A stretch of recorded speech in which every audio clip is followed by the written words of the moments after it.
Have you forgotten that you're living rent-free thanks to your husband? Sneers my sister-in-law.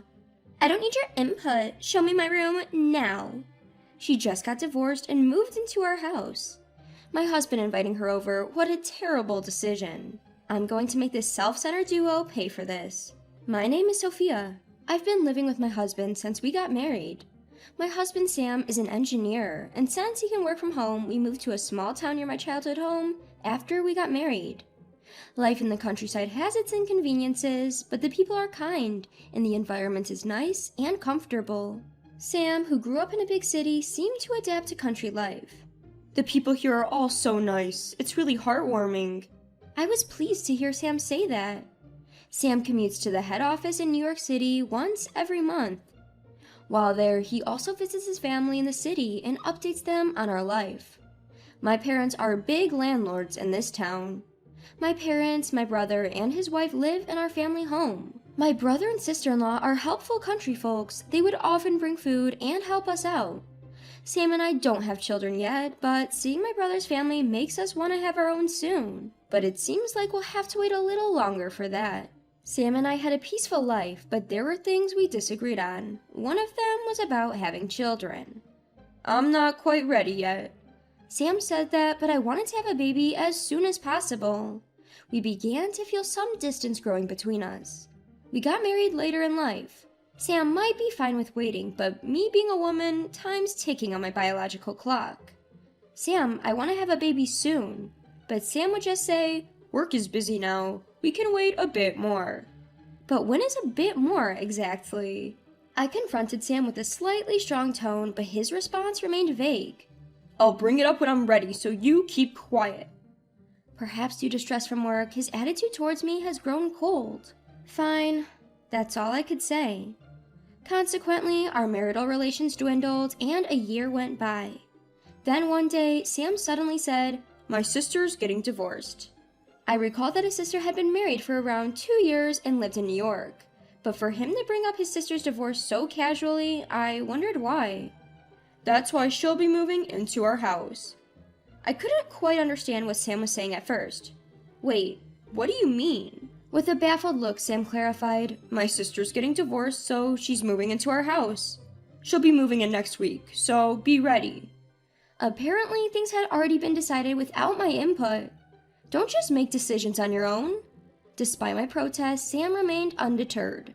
What? She's my sister. She's practically your family too. I thought you'd be more accepting. You're much more cold-hearted than I thought. Sam started berating me. What's with that attitude? I'm just saying it's wrong to decide things on your own. I desperately resisted, but Sam gave me a scornful look. At the beginning of our marriage, Sam was not such an arrogant person. I guess living leisurely in this countryside and being adored by everyone, he must have gotten carried away. I had noticed the change subtly, but I couldn't bring myself to confront him directly. But I never expected him to become so self-centered. I can't live with your sister. Please ask her to reconsider this. I firmly stood my ground and headed to my room, but Sam snapped back. Don't you dare say you can't live with my sister. I won't accept that. He grabbed me by the arm and yelled. To be honest, I never liked his sister Emily. Emily was from a city. She was one of those stereotypical women with a condescending attitude. Her husband was a high-ranking executive at a major corporation, so I guess that made her quite arrogant too. Well, Sophia dear, it's been a while. How's life in the plain, rural countryside? We didn't see each other often, but whenever we did, she always looked down on me. And Emily was always boasting about her husband. My husband is an elite at a large corporation. You guys get to enjoy a slow-paced life in the country. How nice. I didn't want to be intimidated by her sarcasm. Yes, thanks to you, we're enjoying our fulfilling days. When I said that, Emily, who always had to one-up others, got riled up. Well, I saw it coming. You can get by with a low income in the countryside. Living in the city like us, it's impossible for you guys, right? Emily snapped. I wanted to snap back at her right then and there, but I suppressed my feelings and calmly responded. Well, I think we earn quite a lot, don't you think? But I agree the level of satisfaction of life in the countryside is far different from living in a city. Emily was momentarily at a loss for words, but she was quick to respond. Is that so? Enjoy your penny pinching life then. She really has some issues. I've never met anyone like her before. If I had to live with my sister-in-law, I wouldn't be able to take it. I had to prevent this no matter what. But since then, no matter how I tried to persuade Sam, he wouldn't listen. Just 2 days before his sister was due to move in, I got a call from her. I expected her to be rude as usual, but I had to answer. Hello? When I answered in a puzzled tone, Emily seemed annoyed. What's with that gloomy voice? It's rude, especially when I've taken the time to call you. Emily was angry, as I had expected. You've heard from Sam that I'm moving in, haven't you? You better take good care of me. After all, you've been lazing around all this time, so it should be easy for you, right? I'll be disappointed if you don't listen to me. Emily wouldn't stop rattling, and her attitude wasn't right, coming from someone who is about to be dependent on others. Emily, I heard you're getting a divorce and coming to stay here? I said with a hint of sarcasm, but Emily herself seemed unfazed. Huh? So what? People get divorced all the time, don't they? I got bored with my married life, so I thought I might as well experience a bit of country life. You have a problem with that? She responded without missing a beat with her aggressive stance. But I didn't give you permission to come to our house, you know. When I took a firm stance, Emily laughed on the other end of the phone. Huh? Why would you have a say? This is Sam's house, right? You're aware that Sam's the one paying rent, aren't you? I knew it. Emily still believes that our house is under Sam's name. I decided to put her and Sam, who knows nothing, in their places. Then, on the promised day, Emily showed up to our house. Well, here I am. With an entitled stride, she quickly began to unload her luggage as soon as she entered the doorway. Sophia, quit spacing out and show me my room. My sister-in-law is self-centered and incredibly arrogant. I can't believe she managed to hold down a job in our society with an attitude like this. But frustratingly enough, Emily has a greater academic qualification than I do and was working in a major corporation. She seems to have quit her job when she got married, but apparently she still has offers from various companies. She probably thinks she can get back to work anytime.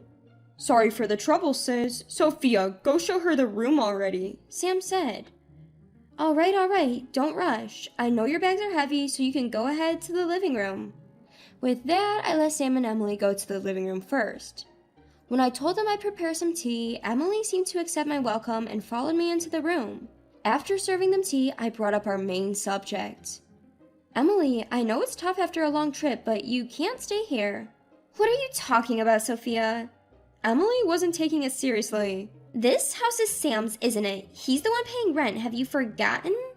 When Emily said that, Sam also took a stand. That's right. You don't have any say in this, do you? This is my house, after all. Sam and Emily, brother and sister, seemed so confident with their statement, but I wondered how long that would last. You probably don't know this, but I inherited this house from my parents. Their expressions changed in an instant. However, Emily, my sister-in-law, was quick to retort. Sophia, darling, you don't have to lie just because you don't want to live with me. She apparently believed that I was lying. I'm not lying, I calmly replied. How can I believe that you inherited this house from your parents when I'm the one that's been paying rent? You'd think we would let such lies would fly by? Sam backed up Emily. They both started pressing up on me, but I was unfazed as I saw this coming. Could you two be quiet for a moment? I asked them to hold their tongues. Sam, you haven't been paying rent. What you've been paying me every month is just the cost of living. Sam seemed to be unable to grasp what I was saying. Huh? Why? That's not possible. The fact is, Sam was not paying rent, and I had kept it a secret from him. My parents had gifted us this house, and the land it stands on, and the topic of rent never came up. Sam was just mistaken. Sam, it's true that I asked you $1,000 a month, but there's no rent included in that. Sam started to panic. Huh? We live in a remote countryside. Why would it cost so much? Just because we live in the countryside doesn't mean there aren't any expenses, you know. You probably never realized it. We've been able to live off just the amount only because we don't have to pay for rent. I sighed as I said that, and Sam got enraged. That's your fault for not saying so, but there's no reason for you to refuse to live with Emily. Sam stubbornly kept arguing. It's no use. I had no choice but to bring out the documents. Look at this. The owner of this house is me. Do you see it?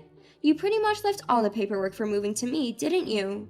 You didn't even bother to check whose name the house was signed under, and you just assumed on your own that the money you gave me each month included rent, didn't you? Upon hearing my assertive tone, Sam was left speechless. But how? The documents clearly listed my name. So it's about time you kick your sister out.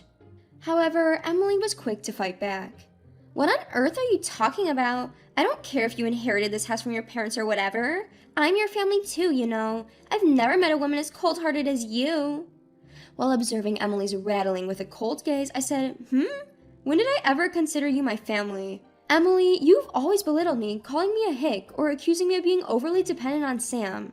You never even expressed me a hint of gratitude for letting you stay here. Do you really think I would want someone like you in my house? I took out all my pent-up anger on her. Emily finally seemed to understand her place. Turning back to Sam, I reiterated, Sam, you understand that this house is mine, right? Upon hearing this, Sam trembled with rage. This isn't fair. You should have told us before Emily moved in. Why are you saying all this now? You two were making all sorts of decisions without consulting me, right? So I did just the same. Any problem with that? With this self-centered pair of siblings, I had to hit them hard with the reality. The one who seemed most flustered by this reveal was Emily. Sam, what are we going to do? I'll have nowhere to live at this rate. It appears that since her divorce, Emily had left her previous residence and no longer had a home to return to in New York. Why don't you just go to your parents' place? She doesn't even have to be at my house. That's what I thought, but it seemed they had their own circumstances. My parents are already set to move into a retirement home. It seemed they had sold off their family home completely, which is why she wanted to move into her brother's place, but I'm not letting that happen. That's not my headache, so please leave. If you still want Emily to stay here, Sam, you should leave too. What? He should have seen it coming. After all, this is my house. Even while Sam was hopelessly looking down, Emily continued to yell at him. It's your fault. If I get kicked out, I'll have nowhere to go because you didn't have things in order. I know, so shut up. Sam finally snapped at Emily, and the two started to argue fiercely. They were a truly bothersome pair. Can you two keep it down? You're disturbing the neighbors. When I urged them both to leave, Sam clung on. Sophia, I got it. I'll kick Emily out. Just let me stay here.